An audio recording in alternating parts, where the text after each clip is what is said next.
Hey, it's Dave from Aspirant, helping you get the most out of PowerPoint. And I wanted to talk through building a narrative in your PowerPoint decks.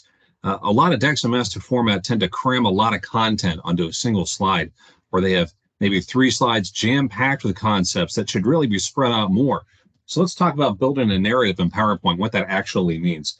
Deck structure and slide titles are important for telling a coherent story. So when you're sitting down to start a new presentation, just start out by creating an outline or an agenda.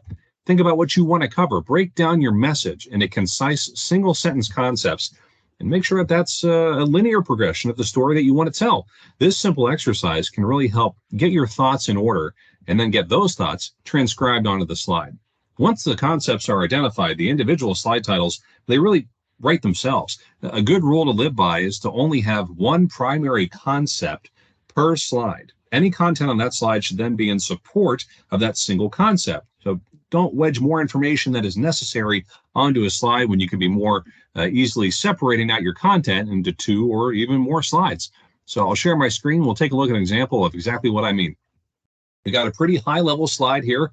It's decent. It's fine. It meets Aspirant's branding standards for the image, for the short title, for the types of bullets that we have here. On the left side, we're talking about how Aspirant is different. We approach consulting a little bit differently, and here's some of our differentiators.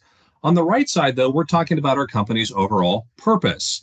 They are related, but don't necessarily go hand in hand. So this slide is okay, but it could be better if we break it out more and build a different kind of narrative. Now, on the next slide here, we're going to talk about that concept from the left of the previous slide, who we are. We're calling out the exact same content, but we're saying it in a different way.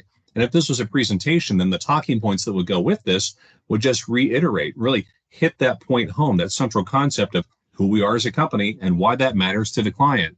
Then we brought out that other content from the right side of the first slide, our purpose, into its own single slide as well.